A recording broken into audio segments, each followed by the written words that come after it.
Dengue প্রতিরোধে করণীয় শীর্ষক আলোচনা সভা ও বর্ণাঢ্য র্যালি উদযাপিত। রাজধানীর শ্যামপুর, কদমতলী ও যাত্রাবাড়ী থানা প্রেস ক্লাবের আয়োজনে ডেঙ্গু প্রতিরোধে করণীয় শীর্ষক আলোচনা সভা ও বর্ণাঢ্য র্যালি উদযাপন করা হয়েছে। মোহাম্মদ এমদাদুল হক মিলন, সিনিয়র যুগ্ম সাধারণ সম্পাদক, শ্যামপুর, কদমতলী, যাত্রাবাড়ী থানা প্রেস ক্লাবের সঞ্চালনায় মোহাম্মদ আনোয়ার হোসেন আকাশ, সভাপতি, শ্যামপুর, কদমতলী ও যাত্রাবাড়ী থানা প্রেস ক্লাবের সভাপতিত্বে প্রধান অতিথি হিসেবে উপস্থিত ছিলেন ফেরদৌস হোসেন রনি, বিশিষ্ট ব্যবসায়ী ও সমাজসেবক।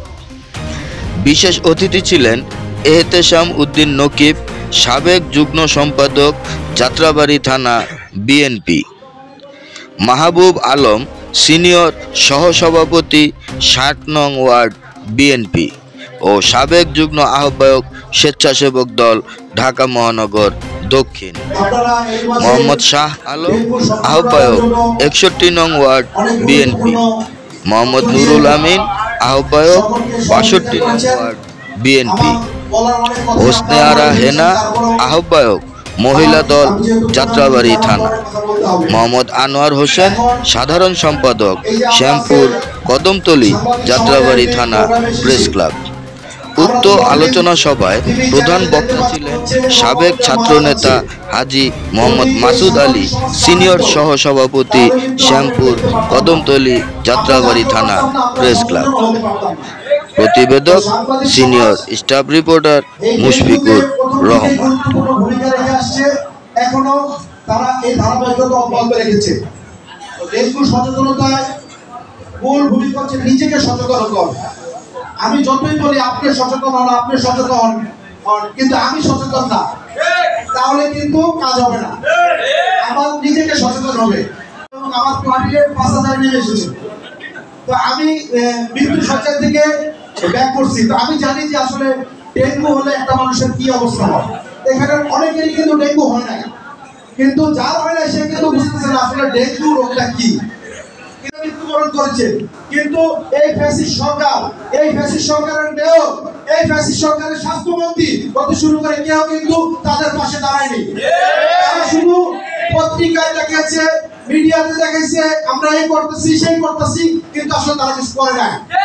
তারা কি করতে, যে বাজেট হয়েছে সিটি কর্পোরেশন থেকে ওষুধ দেওয়ার জন্য, মেডিসিন দেওয়ার জন্য বিভিন্ন ওয়ার্ডে ওয়ার্ডে যে বাজেট হয়েছে, সেই বাজেট তারা নিজেদের পকেটে করেছে। তারা জনগণের জন্য এটা খরচ করে নাই। তারা এই ১৭ বছরে যে জুলুম নির্যাতন করেছে, তারা প্রতিটা সেক্টরকে মাফিয়া তন্ত্রে রূপান্তর করেছে, প্রচারণা শুরু করেছে এবং যে সচেতনতামূলক কাজ করে যাচ্ছে। ইনশাআল্লাহ খুব শীঘ্রই আমরা দেখতে পাবো যে ডেঙ্গু যে আক্রান্ত সংখ্যা কমে আসছে। এবং আমাদের বিএনপির ভারপ্রাপ্ত চেয়ারম্যান তারেক রহমানের নির্দেশে আপনারা জানেন যাত্রাবাড়ী থানা, ডেমরা থানা, কদমতলী থানা, ঢাকা ৫ আসনের মাটি ও মানুষের নেতা জনাব নবুল্লাহ নবী প্রতিটি ওয়ার্ডে ডেঙ্গু সচেতনতায় ভিজিট করেছে। করার জন্য উনি আমাদের মেয়র মহোদয়কে রিকোয়েস্ট করবে এবং সমস্যা সমাধান করে নিয়ে আসবে। আপনারা যার যার দিক থেকে আপনারা ডেঙ্গু সচেতনতায় নিজের পরিবারকে সচেতন করবেন, আশেপাশের প্রতিবেশীকে সচেতন করবেন। বিশেষ করে যারা শিশু বাচ্চা আছে তারা তো বুঝতে পারবে না, তাদেরকে মোজা পরাবেন, বড় জামা কাপড় পরাবেন যেন হাত ঢাকা থাকে। এখন আয়োজন করেছেন শ্যামপুর, কদমতলী, যাত্রাবাড়ী প্রেস ক্লাবকে এবং এরকমকে আমি ধন্যবাদ জানাচ্ছি এবং একই সাথে আমাদের বিএনপি ও অঙ্গ সংগঠনের সবাইকে ধন্যবাদ জানাচ্ছি। এত কষ্ট করে আপনারা ধৈর্য ধরে সকলের বক্তব্য শুনেছেন। ইনশাআল্লাহ খুব শীঘ্রই আমাদের এই ডেঙ্গু সমস্যা সমাধান হয়ে যাবে। আর এই ডেঙ্গু রোগকে ধন্যবাদ। রনি ভাই, আমাদের প্রশ্ন আছে। প্রশ্নটা আমরা দেখেছি আসলে ছাত্র জনতা এবং আন্দোলনে কিন্তু আপনারা একটা স্বাধীন পেয়েছেন। তো ৫ই আগস্টের পরে আমরা দেখেছি ঢাকা ৫ সারা বাংলাদেশের বিএনপি অঙ্গ সংগঠনের, আওয়ামী লীগের প্রেতাত্মা এবং হাইব্রিড বিএনপি, হাইব্রিড আওয়ামী লীগের যারা রয়েছে, হাইব্রিড আওয়ামী লীগ আপনাদের অঙ্গ সংগঠনে যোগ দিচ্ছে। আসলে এই বিষয়টা আমাদের একটু ক্লিয়ার করবেন। ধন্যবাদ আপনাকে গুরুত্বপূর্ণ প্রশ্ন করার জন্য। আপনি যেটা বলেছেন যে হাইব্রিড প্রেতাত্মারা অঙ্গ সংগঠনের সাথে মিশে যাচ্ছে, এই তো আপনার প্রশ্নটা। এখন আমরা দেখতে পেয়েছি যে আমরা লক্ষ্য করেছি বিভিন্ন ওয়ার্ডে ওয়ার্ডে এই ধরনের সমস্যা হচ্ছে। আসলে তৃণমূল পর্যায়ে গিয়ে আমরা তো এগুলো সেভাবে মেনটেন করতে পারি না। আপনারা দেখেছেন দলের হাইকমান্ড থেকে কিছু দিক নির্দেশনা দিয়েছে যে ব্যানার ফেস্টুন যেন না করা হয়, ব্যানার ফেস্টুন যেন কারো না থাকে, এগুলো খুলে ফেলার জন্য দিক নির্দেশনা দিয়েছে। কিন্তু এটা কিন্তু ব্যানার ফেস্টুন যে খুলে ফেলা হয়েছে কিন্তু একটা মেসেজ যে ব্যানার ফেস্টুন খুলে ফেলা হয়েছে। এখন আপনি বলতে পারেন যে ব্যানার ফেস্টুনটা কেন খুলে ফেলা হয়েছে, মনে হয় স্থানীয় ভরে ফেলছে বা জায়গা জমি নষ্ট করছে, বিষয়টা এমন আপনার কাছে মনে হতে পারে, কিন্তু না। দেখা যাচ্ছে যারা হাইব্রিড তারা অনেকেই বিএনপি নেতা দিয়ে পোস্টার ব্যানার ফেস্টুন করতেছে, স্বেচ্ছাসেবক নেতা দিয়ে ব্যানার ফেস্টুন করতেছে, ছাত্র দলের নেতা দিয়ে ব্যানার ফেস্টুন করতেছে। কিন্তু আসলে কি সে ছাত্র দল ছিল? আসলে কি সে বিএনপি ছিল?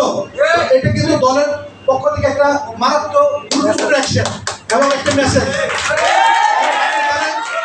খুব শীঘ্রই আপনার হয়তোবা একটা জাতীয় নির্বাচন হতে পারে। তারা 17 বছর পরে তারা স্বাধীনভাবে ব্যানার ফেস্টুন করার সুযোগ পেয়েছে, কিন্তু সেই সুযোগও কিন্তু দলের হাইকমান্ড থেকে বন্ধ করে দিয়েছে।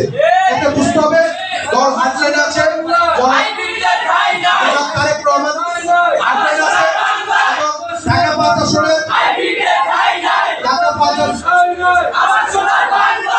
ঢাকা 5 আসনের নেতা জনাব নবীউল্লাহ কাউকে হাইব্রিডদের আমাদের সংগঠনে ঠাঁই দেওয়া হবে না। এবং আপনারা যদি এই ধরনের কোনো মেসেজ পেয়ে থাকেন আমাদের কাছে পৌঁছাবেন যে এই ওয়ার্ডে অসঙ্গতি হচ্ছে, এই ওয়ার্ডের সমস্যা হচ্ছে, আমাদের কাছে বলবেন, আমরা এর যথাযথ ব্যবস্থা নিই। ধন্যবাদ। একমাত্র উত্তরসূরি আমরা যাদের তাকে যুবকের মানে আমাদের সকলের আইকন হিসেবে জানি আমরা আমাদের সম্মানিত প্রধানমন্ত্রী সবাই একটু সচেতন হন, সচেতন হলে আমাদের এটা দ্রুত আমরা এই জাতিকে ডেঙ্গু প্রতিরোধ করতে পারি। এই বলে আমি আমার সংক্ষিপ্ত বক্তব্য এখানে শেষ করছি। আসসালামু আলাইকুম ওয়া রাহমাতুল্লাহি ওয়া বারাকাতুহু। শুভেচ্ছা ও অভিনন্দন। আসলে ডেঙ্গু আমরা আওয়ামী লীগের মতো বড় ডেঙ্গুকে আমরা প্রতিহত করতে পেরেছি। এই ডেঙ্গুটা আমরা সকলে মিলে সবাই একে একে মানে যার যার ঘরে ঘরে যদি আমরা দায়িত্ব নিই, এটা সহজেই করা আমার মনে হয় সম্ভব। আচ্ছা আপনার মানে আমাদের বাড়ির আশেপাশে যেই ডোবা নালাগুলো আছে যেখানে পানি জমা থাকে, আপনারা যদি সবাই সচেতন হন আমার মনে হয় যে এটা সহজেই মোকাবেলা করা সম্ভব। তবে জড়িত থাকবো না, এই প্রতিজ্ঞা আমাদের জন্য থাকে। সবাইকে ধন্যবাদ জানিয়ে, আর আপনারা জানেন যে সকলেরই নেতা আমারও নেতা হতে পারে যে জনাব তারেক রহমান সাহেব বারবার বলতেছে কোনো অন্যায়ের সাথে জড়িত না হওয়ার জন্য। আপনাদের কাছে আমার এটাই বক্তব্য থাকবে, অনুরোধ থাকবে, কোনো অন্যায় আমরা না করি, আমরা নেতার নির্দেশ মেনে চলবেন, এটা আমার আবেদন নিবেদন। এখানে কি রণক্ষেত্র ছিল, এই আমরা সাংবাদিকতা করেছি, আমাদের সামনে আমরা কথা বলতেছি, একটু পরে দেখছি লাশ, একটু পরে দেখছি গুলি, একটু পরে দেখছি পড়ে গেছে। এরকম অবস্থা দেখে আমরা খুবই অসুস্থ হয়ে পড়েছিলাম এবং অনেক মায়েরা তার সন্তান হারাইছে, অনেক ভাইয়েরা তার ভাইকে হারাইছে, অনেকে রবি ভাইকে ভালোবাসি এবং রবি ভাই যেহেতু আমাদের আজকে প্রধানমন্ত্রীকে ভালোবাসেন, আমাদের সবাইকে রবি ভাইকে ভালোবাসা উচিত কিনা? তো যারা আজকে আসেননি হয়তো পদের জুনিয়র বা জুনিয়র থানা প্রেস ক্লাব অত্র অঞ্চলের মানুষের সুখ দুঃখের সাথী হতে চাই। যে কোনো সমস্যা এবং দুর্দশা নিয়ে আমরা কাজ করতে চাই এবং আমাদের আগামী দিনের নেতা রবিউল্লাহ ভাইকে আমরা জানাবো এই এলাকার কি কি সমস্যা আছে, কি কি করলে ভালো হয় সেগুলো আমরা জানাবো আমাদের লেখনের মাধ্যমে। তো এখন আমি এই বলে বক্তব্য শেষ করছি। আসসালামু আলাইকুম, সবাই ভালো থাকবেন এবং আমাদের ক্লাব থেকে